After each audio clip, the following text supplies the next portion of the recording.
Welcome to Writer's Theory. I'm James Winterthorn, and these are the top 5 stories that inspired me.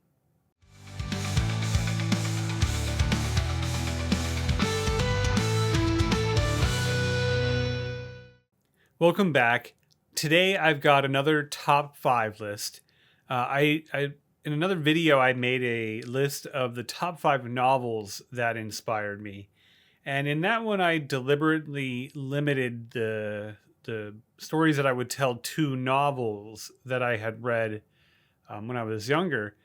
And I realized that that had left all sorts of stories that maybe were more impactful on me than even those novels. So I started wondering what were the actual stories that inspired me the most, and just including all formats of story that I had consumed over the years. And of course, most of them are contained within printed books, but they're not novels. They're not produced in the past 100 years or so and deliberately made for print. That's just happened to be how we contain most of them now.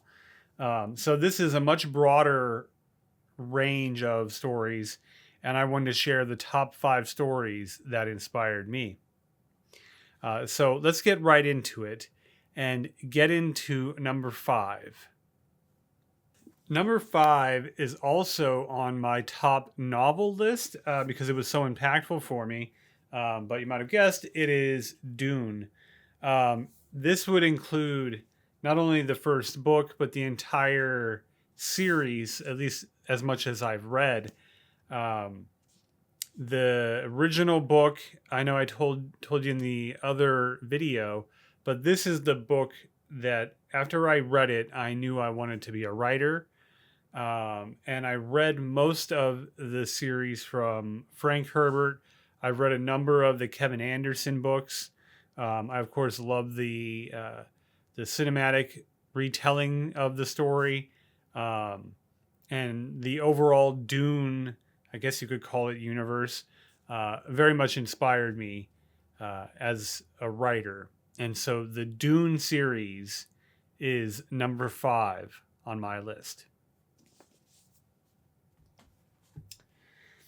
Number 4, you're going to see a theme in this one that didn't show up in the novel list. But number 4 are 2 books or 2 epic poems. And if you were an English major, you probably read at least one of these.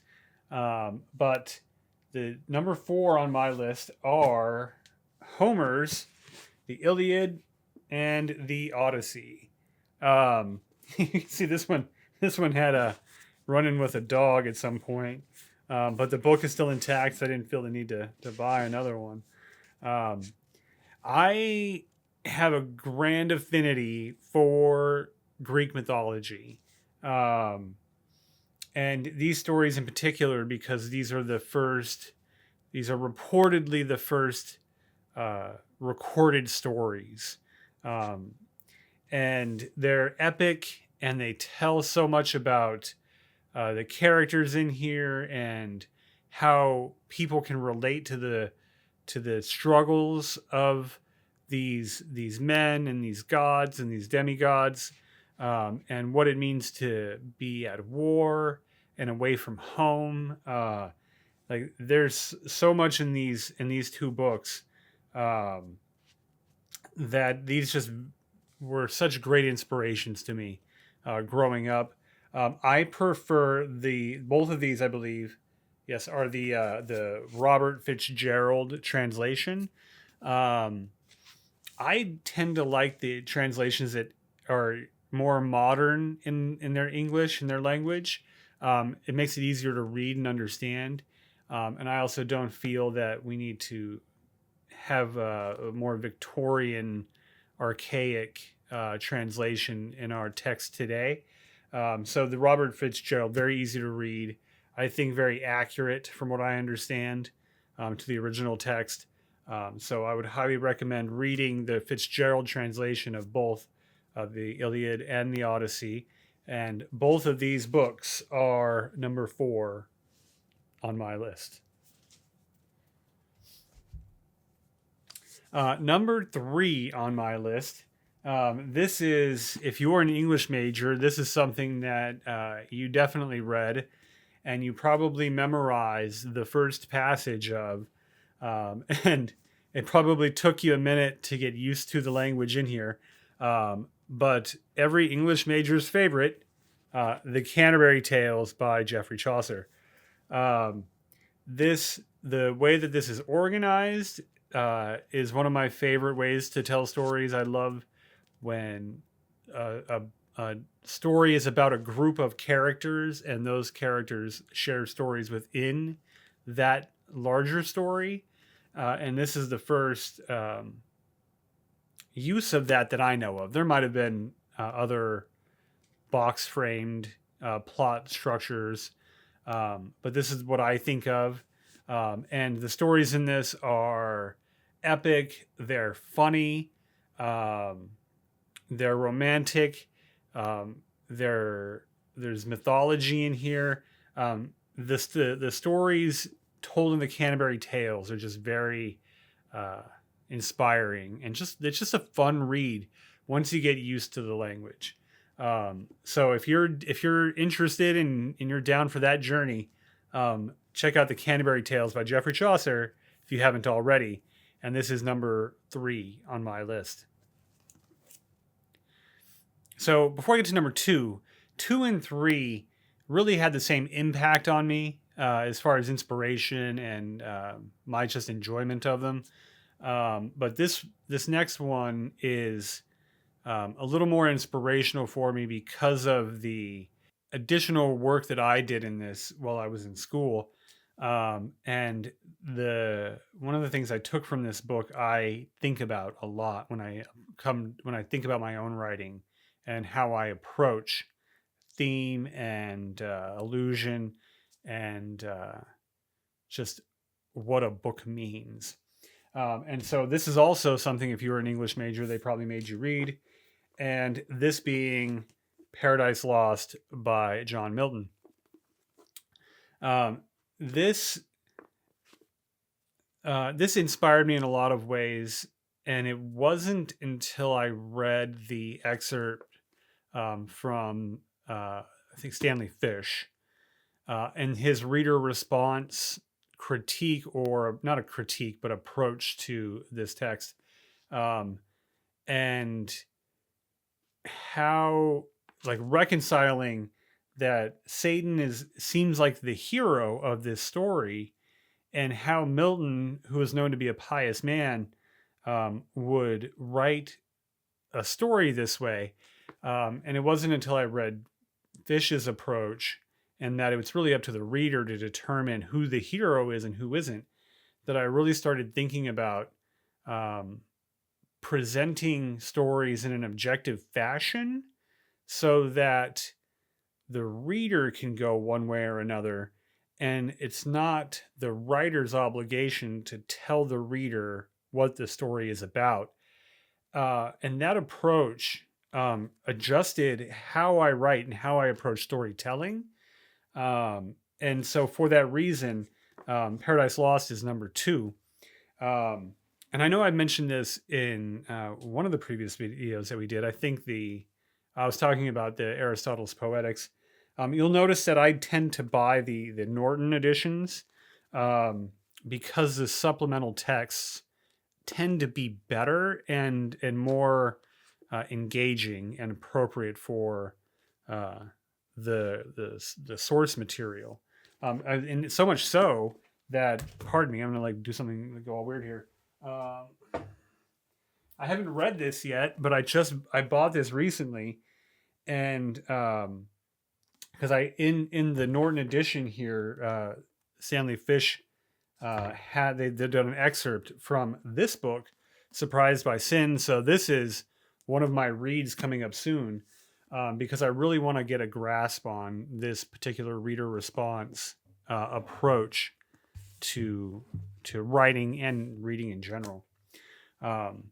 But that was a long explanation of Paradise Lost as my number 2 most inspirational story.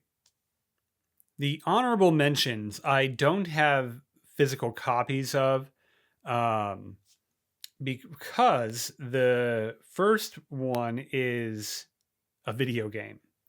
So I'm going to put up an image of both of these things, just so you can see what I'm talking about. The video game that inspired me when I was younger, and I'd played games, and there things happen in video games, but I never really took the stories too seriously until Final Fantasy VII. And bear with me, this was many years ago. I was working at a coffee shop, one that you've probably been to. And I told Jake, if you're watching, Jake, shout out, that Final Fantasy VII changed my life. And I said that kind of offhand out of the blue, but it's true. Like, it was the events that happened in that story made me realize that anything is possible and everything is on the line. And I know that video games generally get a bad rap for the stories they tell, and probably for good reason. Most of them are not great stories worth telling, but every once in a while you get a story from a game that is excellent. I don't think we examine them nearly as much as other materials because of the accessibility of the story requires the gameplay. So if we don't have the time, or we don't find the game enjoyable, well, we're not going to go and analyze the story because you have to play the game. But for those of us that played the games and enjoyed the stories, there's a lot of great storytelling happening, especially right now in video games. I couldn't find my copy of Final Fantasy VII. I haven't played it in years. But when I was younger, I did love that game and the story it told. Those characters still live on; like, they're still retelling those stories today. People loved it so much. Number 2, if you know, that's going to be Star Trek. I consumed almost all the Star Trek, at least starting Next Generation and on, with a deep affinity for Deep Space Nine. And you can see I have Star Trek stuff in my office. Like, this is Star Trek stuff. I have Star Trek shirts, things like that. And so I consumed a lot of Star Trek as a kid. Even today, I still watch Star Trek. And all the stories and all the characters that happened in those stories really just inspired me. And I did enjoy all of them.